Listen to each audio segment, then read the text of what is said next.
Kemudian yang kedelapan, mereka menjual ayat sesuai dengan kepentingannya. Apakah itu ayat sedekah dan kekayaan, kemudian ayat politik, ayat pemimpin, ayat jodoh, ayat permusuhan, dan lain sebagainya. Ini bisa sesuai dengan pesanan. Yang kesembilan, dan ini jalan buat teman-teman yang belum ikutan patungan usaha, silakan follow Twitter saya ya. Kalau nggak ngomong sama Allah baru mimpi, tapi kalau ngomongnya sama Allah, insya Allah bukan mimpi. Itulah Al-Fat. Inna fatahna laka fatham mubina. Sesungguhnya kami sudah membukakan jalan itu buat engkau wahai manusia.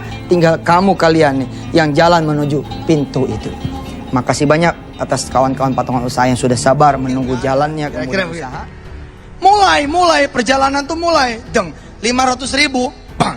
Nanti dapat 5 juta. Sang 500 juta. Sang 5 miliar. Sang 50 miliar. Sesuai dengan pesanan. Yang kesembilan, mereka mengaku-ngaku dapat mimpi, dapat ilham, dan Tuhan bicara kepada mereka, dan mereka merasa dapat petunjuk dari Tuhan. Jadi seakan-akan Tuhan itu ada di dalam mereka. Dan yang terakhir, berbeda roti saya nih. Tapi begitu saya mau makan, seperti ada suara di kepala saya. Lu lihat no semut. Coba lu bagi tuh semut supaya lu dapat makanan. Itu suara bunyi benar-benar. Benar-benar suara seperti itu. Coba lu lihat semut. Nah, saya turunlah dari balai batu saya, terus saya dialog sama semut. Saya bilang begini, little bit demonstrasi sedikit coba. Gimana ngomong?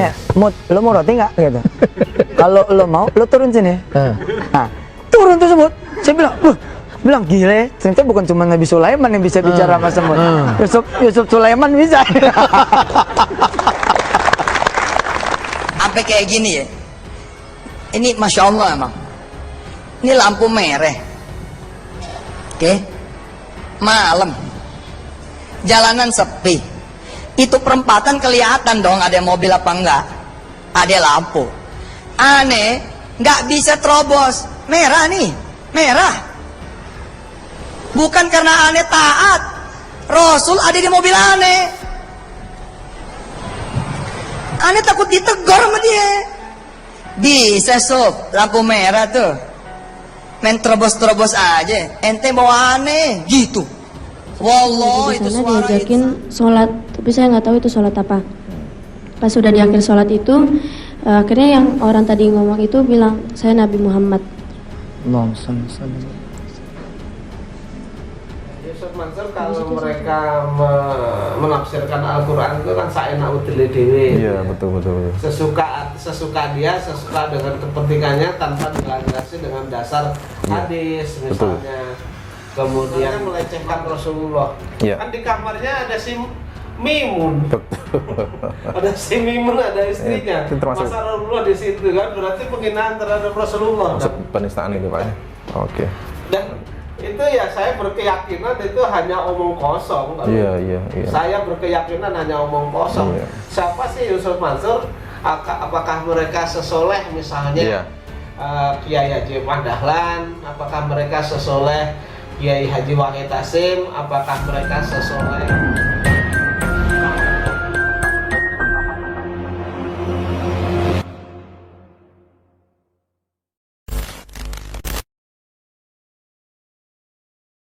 Ini ciri yang berikutnya Pak, nomor 8 itu menjual ayat sesuai dengan kepentingannya. Nah, ini kalau misalkan menjual ayat tentang sedekah, ini kan kalau kita mengacu pada ustadz-ustadz lain kan bahwasanya balasan dari Allah bukan hanya bersifat materi gitu Pak ya, bisa mungkin balasan nanti di akhirat berupa pahala, bisa jadi berupa kesehatan atau mungkin melak-bala begitu Pak ya.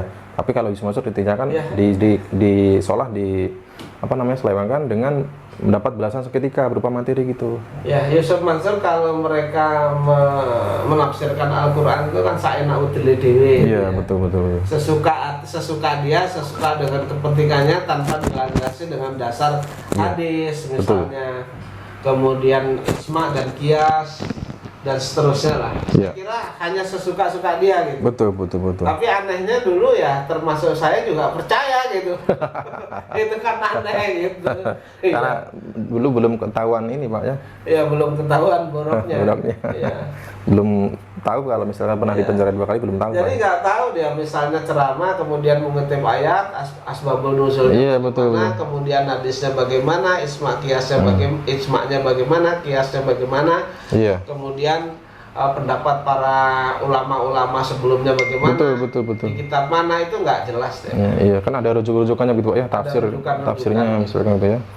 Itulah menjadi pelajaran berharga juga mungkin terkhusus untuk masyarakat masyarakat jamaah Masjid Darussalam Kota Wisata, dan itu pada khususnya pada umumnya nanti masyarakat Indonesia, umat Muslim secara keseluruhan. Iya, dan juga menggunakan ayat untuk kepentingan promosi bisnisnya. Misalkan dalam satu acara itu menggunakan surat Al-Fat ayat 1 gitu ya, untuk menarik pengikutnya ikut investasi patungan usaha gitu Pak ya. Dan ada juga kan kalau nggak ikut paytrend hukumnya haram kan. Wah, itu betul. Dasarnya dari mana kan? Betul. Ada juga mengatakan yang nggak ikut paytrend haram, yang nggak ikut paytrend bodoh. Iya betul. Iya kan? Ini kan tafsir yang ngabur dari semua surya. Itu kan jadi dalilnya dari mana? Kita kan nggak jelas. Ya. Jadi kalau misalnya kita lihat ustadz lain ya memang sebenarnya harus ada pemuka agama yang paham agama, kemudian mengupas tentang jejaknya Yusuf Mansur ini. Iya. Ada yang memang. Kalau kita ini kan hanya sekenanya saja sebenarnya Mas. Tapi ya, sebenarnya ada yang lebih berwajib ya, misalnya para ulama, kemudian misalnya para ulama dari MUI, kemudian ulama dari NU, kemudian dari Muhammadiyah yang memang harus mengkritisi itu gitu. Jangan sampai ada umat yang tertipu lagi dengan pola dayanya Yusuf Mansur, misalnya seperti JBN, kemudian patungan Hotel City, patungan dan seterusnya lah. Tapi sebenarnya memang sudah banyak Pak, ini cendekiawan-cendekiawan Muslim yang sebenarnya sudah mengkritis Mas, misalkan seperti Cak Nun Pak, kemudian Gus Sahal, ya Gus Umar gitu ya, dari kalangan NU sendiri bahkan ya mengkritik statement Yusuf Mansur kalau tidak salah yang mengatakan bahwasanya tidak mudik mendapat Lailatul Qadar. Nah itu juga pernah dikritik. Kemudian orang miskin karena kurang ibadah itu juga pernah dikritik oleh cendekiawan NU tersebut gitu Pak ya. Dan selanjutnya Pak, ciri yang ke-9 nih Pak. Ini biasanya itu dia mengaku mendapat mimpi, mengaku mempunyai ilham, mempunyai karomah. Nah ini kan dulu sempat booming Pak, sempat gempar Yusuf Mansur mengatakan bahwasanya pernah ketemu dengan Rasulullah gitu Pak ya. Wirdanya. Wirda. Jadi inilah makanya menurut mimpi teman gitu saya di kopi, disadur, plek ketiplek omongan ayahnya, kemudian Wirda Mansur mengatakan bahwa Wirda Mansur itu pernah bertemu Rasulullah. Iya betul. Gitu. Coba kalau benar-benar mereka bertemu dengan memang mereka bermimpi kemudian bertemu benar dengan Rasulullah, maka seharusnya Wirda itu berani bermubahalah sendiri. Kalau tidak ketemu, misalnya mereka hanya mengarang-arang mimpi saja, misalnya ya udah mati seketika atau tidak dapat jodoh selamanya begitu. Betul. Ya, kan? Tapi mudah-mudahan berani nggak mereka begitu. Betul. Nah kalau nggak berani berarti ya bohong mimpinya. Iya. Padahal juga Yusuf Mansur juga pernah nih Pak di salah satu acara di TV mengatakan ngaku ketemu Nabi setiap malam gitu ya. Ini ditulis di media juga. Iya, jadi katanya dia tidak berani buang sampah sembarangan ya, karena merasa karena di sebelahnya itu ada Rasulullah. Aneh malu ada Rasulullah kan gitu. Mana ada Rasul di jok mobilnya. Di jok mobilnya, di sebelahnya, terus kemudian masuk kamar gitu kan. Ini kan sebenarnya melecehkan Rasulullah. Kan di kamarnya ada si Mimun. Ada si Mimun, ada istrinya. Masa Rasulullah di situ kan berarti penghinaan terhadap Rasulullah. Penistaan itu Pak. Oke. Dan itu ya saya berkeyakinan itu hanya omong kosong. Iya. Saya berkeyakinan hanya omong kosong. Siapa sih Yusuf Mansur? Apakah mereka sesoleh misalnya Kiai Haji Ahmad Dahlan? Apakah mereka sesoleh Kiai Haji Wahid Hasim? Apakah mereka sesoleh misalnya Syekhona Khalil misalnya? Kan tidak juga. Permasalahannya aja banyak kan. Betul. Beda dengan misalnya Kiai Haji Ahmad Dahlan tidak punya masalah, kemudian mereka membangun umat. Wahid Hasim juga membangun umat, Kiai Haji Wahid Hasim membangun umat, kemudian Syekhona Khalil melindungi rakyat dari penjajahan Belanda dan seterusnya. Iya. Sementara Yusuf Mansur ini menurut hemat saya malah merugikan. Betul. Terutama yang saya alami sendiri di kota wisata kan merugikan miliaran rupiah gitu. Iya. Jadi masa sih orang yang kayak gitu Ketemu Nabi sesuka-sukanya kan lucu. Iya.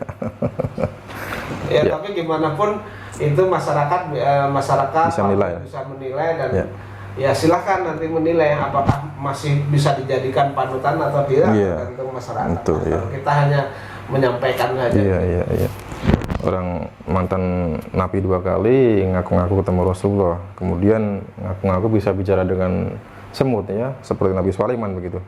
Dan seolah-olah seperti Musa, seolah-olah seperti Yusuf, Nabi Yusuf dan seterusnya ini kan menurut hemat saya sudah enggak. Dalam hal apapun ya tentu ada tarifnya, kalau tidak ya tidak datang mereka. Kemudian yang ke-8, mereka menjual ayat sesuai dengan kepentingannya. Apakah itu ayat sedekah dan kekayaan, kemudian ayat politik, ayat pemimpin, ayat jodoh, ayat permusuhan dan lain sebagainya. Ini bisa sesuai dengan pesanan. Yang ke-9, dan ini jalan buat teman-teman yang belum ikutan patungan usaha, silakan follow Twitter saya ya di @yusuf_mansur atau langsung ke www.patunganusaha.com. Lihat layar ya, lihat layar @yusuf_mansur www.patunganusaha.com. Pemirsa, ternyata bukan mimpi buat Allah mah. Kalau nggak ngomong sama Allah baru mimpi, tapi kalau ngomongnya sama Allah, insya Allah bukan mimpi. Itulah Al-Fat. Inna fatahna laka fatham mubina. Sesungguhnya kami sudah membukakan jalan itu buat engkau wahai manusia. Tinggal kamu kalian nih yang jalan menuju pintu itu. Makasih banyak atas kawan-kawan patungan usaha yang sudah sabar menunggu jalannya kemudian usaha. Siapa di antara saudara yang pengen punya duit cash 10 miliar rupiah? Oke, kalau pengen punya 10 miliar, lu sedekah 1 miliar dong. Ada enggak? Oke, kalau enggak ada, start dari 100 juta. Ada enggak? Kalau enggak ada, start dari 10 juta. Ada enggak? Kalau enggak ada, start dari 1 juta. Ada enggak? Enggak mungkin enggak ada. Kira-kira begitu. Mulai perjalanan tuh mulai. 500 ribu, bang. Nanti dapat 5 juta. Sang, 500 juta. Sang, 5 miliar. Sang, 50 miliar. Subhanallah. Yang ke-9, mereka mengaku-ngaku dapat mimpi, dapat ilham, dan Tuhan bicara kepada mereka, dan mereka merasa dapat petunjuk dari Tuhan. Jadi seakan-akan Tuhan itu ada di dalam mereka. Dan yang terakhir, saya makanlah roti saya nih. Tapi begitu saya mau makan, seperti ada suara di kepala saya. Lu lihat no semut. Coba lu bagi tuh semut supaya lu dapat makanan. Itu suara bunyi benar-benar. Benar-benar suara seperti itu. Coba lu lihat semut. Nah, saya turunlah dari balai batu saya, terus saya dialog sama semut. Saya bilang begini, little bit demonstration dikit coba. Gimana ngomongnya? Mut, lo mau roti nggak? Gitu. Kalau lo mau, lo turun sini. Nah, turun tuh semut. Saya bilang gile. Ternyata bukan cuma Nabi Sulaiman yang bisa bicara sama semut. Yusuf Sulaiman bisa. Sampai kayak gini ya. Ini Masya Allah emang. Ini lampu merah. Oke. Malam. Jalanan sepi. Itu perempatan kelihatan dong ada mobil apa enggak. Ada lampu. Aneh. Nggak bisa terobos. Merah nih. Merah. Bukan karena aneh taat. Rasul ada di mobil aneh. Aneh takut ditegur sama dia. Bisa sob, lampu merah tuh. Main terobos-terobos aja. Ente bawa aneh, gitu.